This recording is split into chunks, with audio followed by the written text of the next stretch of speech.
नमस्कार, आप देख रहे हैं न्यूज इंडिया। आपके साथ मैं हूं निदा अहमद।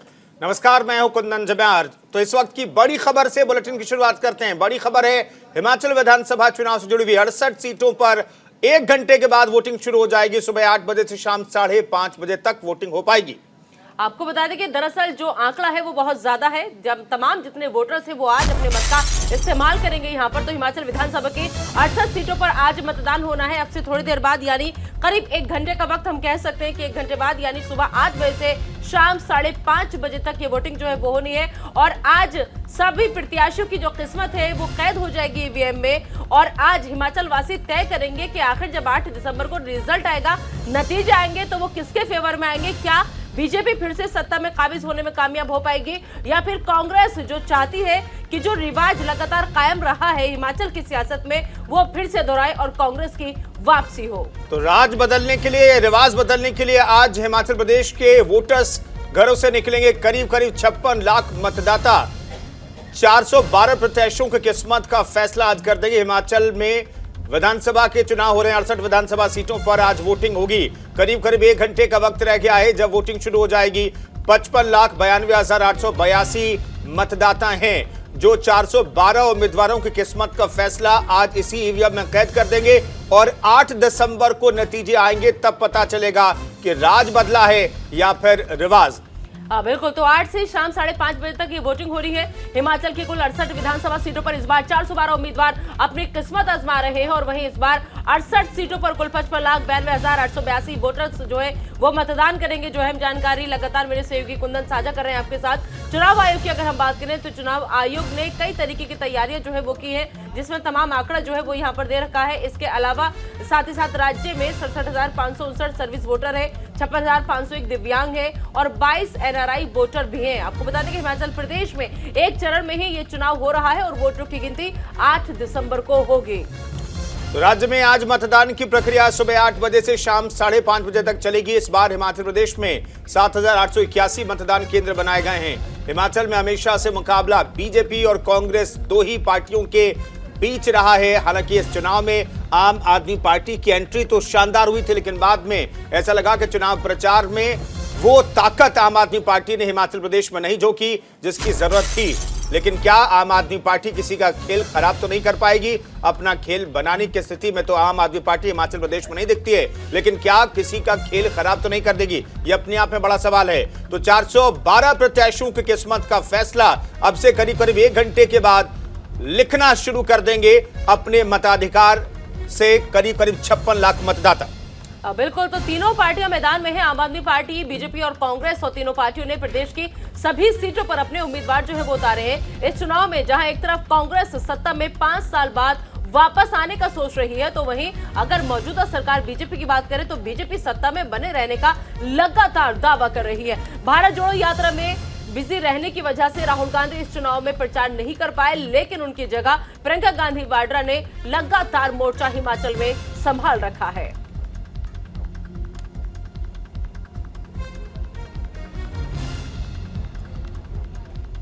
तो हिमाचल की जनता से कांग्रेस लगातार चुनावी वादे कर रही है। बीजेपी को वोट दिलाने में कौन कौन से जो मुद्दे हैं वो सहायक होंगे, बीजेपी लगातार उन्हें भुनाने की कोशिश कर रही है।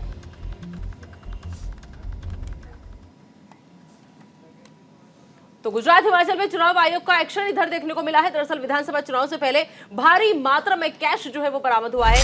नकदी के साथ रिकॉर्ड स्तर पर शराब जब्त की गई है। तो चुनाव आयोग ने मुफ्त उपहार भी जब्त किए। हिमाचल के बैजनाथ में बीजेपी कैंडिडेट की दुकान पर छापा पड़ा है। इलेक्शन ऑब्जर्वर और पुलिस ने जब्त किया है 14 लाख रुपए कैश। कांग्रेस कार्यकर्ताओं का मौके पर हंगामा भी देखने को मिला है। हिमाचल प्रदेश और गुजरात में विधानसभा चुनाव से पहले चुनाव आयोग ने बड़ी कार्रवाई की है और खासतौर पर वोटिंग से पहले हिमाचल प्रदेश में बड़ी जब्ती हुई है। चुनाव आयोग ने दोनों चुनावी राज्यों में भारी मात्रा में अभी तक कैश बरामद किया है। बिल्कुल। नकदी के साथ ही दोनों राज्यों में रिकॉर्ड स्तर पर शराब और मुफ्त उपहार जो है वो जब्त किए गए हैं। चुनाव आयोग ने इस कार्रवाई की जानकारी दी है। चुनाव आयोग ने शुक्रवार को बताया कि हिमाचल प्रदेश विधानसभा चुनाव के दौरान अब तक आपको बता दें कि 50 करोड़ 28 लाख रुपए की नकदी, शराब, कीमती धातु और ड्रग्स जो है वो जब्त किया गया है। वहीं अगर हम गुजरात की बात करें तो गुजरात में अब तक 71 करोड़ 88 लाख रुपए की नकदी, ड्रग्स, शराब और कीमती धातु जब्त की गई है। और वहीं इस बीच हिमाचल के कांगड़ा जिले के बैजनाथ से सिटिंग एमएलए और बीजेपी प्रत्याशी हैं मुल्क राज प्रेमी, जिनकी दुकान से 14 लाख रुपए की नकदी भी बरामद की गई है। तो धनबल का इस्तेमाल किया जाता है और हिमाचल प्रदेश चुनाव से ठीक पहले बैजनाथ जो कांगड़ा जिले में एक विधानसभा क्षेत्र है, वहां से बीजेपी के सिटिंग एमएलए हैं, उनके दुकान से 14 लाख रुपए कैश बरामद किए गए हैं। ये अपने आप में बड़ी बात है।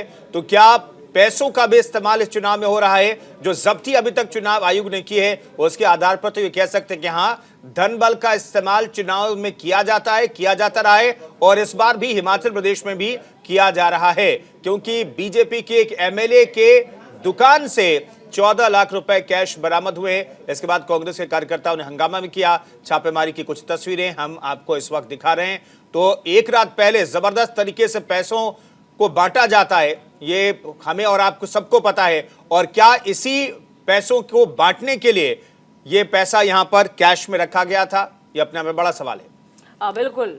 तो आप देखिए कांग्रेस कार्यकर्ता मौके पर यहाँ पर पहुंचे, क्योंकि जो ये पूरे सामान की बरामदगी हुई है, दरअसल उनका कनेक्शन सीधा बीजेपी से बताया जा रहा है। बीजेपी के सिटिंग एमएलए है, लिहाजा कांग्रेस को एक मौका मिला और कांग्रेस के जो तमाम कार्यकर्ता थे, जो समर्थक थे, वो यहाँ पर पहुंचे और यहाँ पर जाकर के जमकर हंगामा उन्होंने किया गया। तो चुनाव आयोग ने मुफ्त उपहार जो है इस दौरान, छापेमारी के दौरान यहाँ पर जो महंगे महंगे कीमती तोहफे हम उन्हें कह सकते हैं वो बरामद किए हैं। इलेक्शन ऑब्जर्वर और पुलिस ने ये तमाम 14 लाख का कैश जो है वो बरामद किया है यहाँ पर बीजेपी के सिटिंग एमएलए की दुकान से। कांग्रेस कार्यकर्ता पहुंचे, उन्होंने जमकर यहाँ पर हंगामा किया। गुजरात, हिमाचल में चुनाव आयोग का ये बड़ा एक्शन जो है वो देखने को मिला है। विधानसभा चुनाव से पहले भारी मात्रा में कैश जो है वो बरामद हुआ है।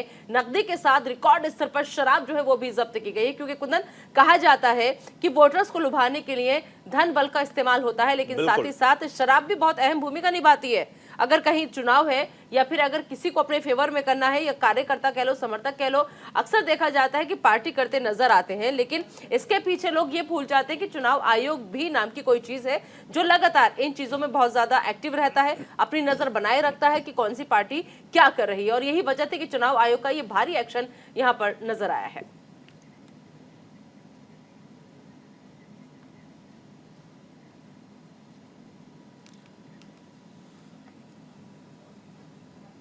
तो आइए आपको बताते हैं किन के बीच मुकाबला है, किन किन प्रत्याशियों को चुनना है। आज मतदाताओं को 56 लाख से ज्यादा मतदाता जब अपने घरों से निकलेंगे तो किन प्रत्याशियों की किस्मत का फैसला ईवीएम में कैद कर देंगे, ये आइए हम आपको बताते हैं।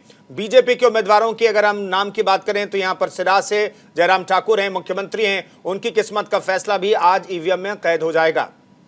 बिल्कुल। तो सिराज सीट बहुत हॉट सीट मानी जा रही है, क्योंकि जयराम ठाकुर खुद यहाँ पर मैदान में है, लेकिन जयराम ठाकुर मुख्यमंत्री है फिलहाल सिराज मंडी से। और मंडी की जो सीट है सिराज, वो अपने आप में हॉट इसलिए हो जाती है कुंदन, क्योंकि काफी लंबे वक्त से यहाँ पर जयराम ठाकुर जो है वो चेहरा है, वो नाम है जो सत्ता पर लगातार काबिज है। 5 बार का जीत का सेहरा उनके सर पर बंधा हुआ है। और वैसे में देखना होगा कि क्या यह चेहरा, और जिस पर बीजेपी ने दाव चला है, जिस पर मुख्यमंत्री के तौर पर ये लोग यहाँ पर रहे हैं।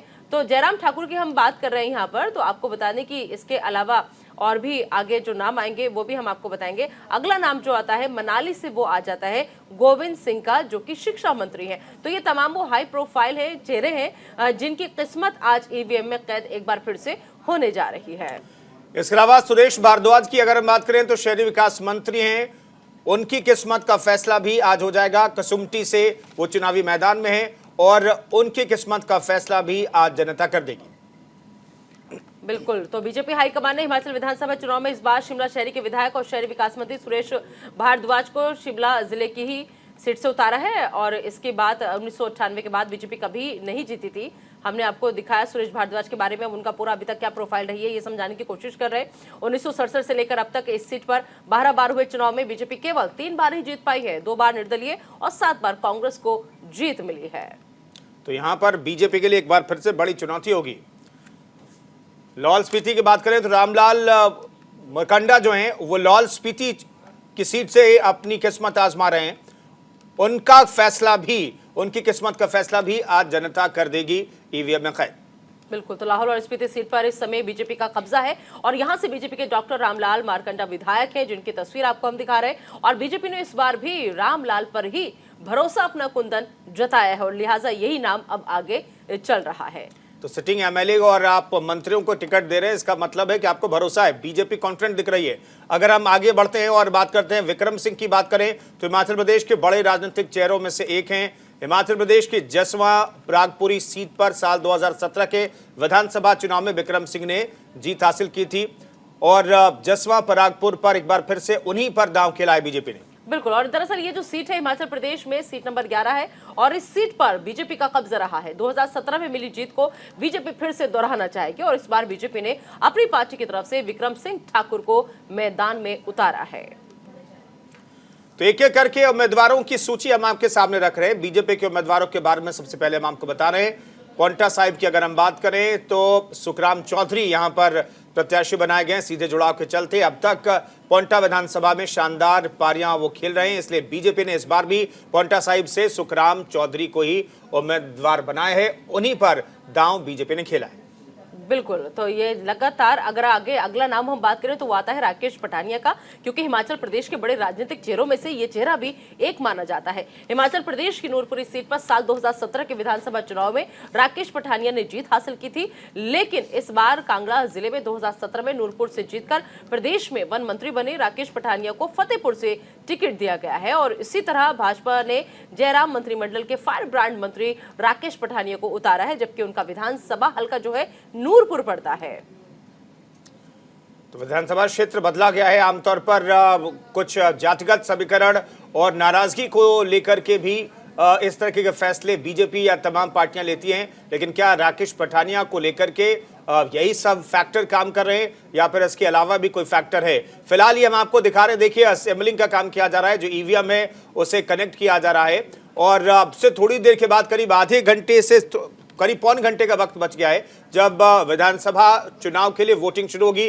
68 विधानसभा क्षेत्रों पर वोटिंग की प्रक्रिया शुरू कर ली जाएगी और यहां पर ईवीएम को सेट करने की प्रक्रिया वहां पर जो कर्मचारी अधिकारी हैं वो कर रहे हैं और लंबी कतारें दिखेगी निदान। अगर हम देखें पिछले 3 विधानसभाओं को देखें तो 71%, 70-71% से ज्यादा वोटिंग हुई है। अगर आप उत्तर प्रदेश की बात करें, बाकी राज्यों की बात करें तो यहां पर 60-62-64% के आसपास वोटिंग सिमट जाती है। लेकिन पहाड़ी राज्य होने के बावजूद, भौगोलिक स्थिति खराब होने के बावजूद, लंबे दूरी तय करने के बावजूद यहां पर वोटिंग परसेंटेज की अगर बात करें तो 2017 में 75% से ज्यादा वोटिंग हुई थी।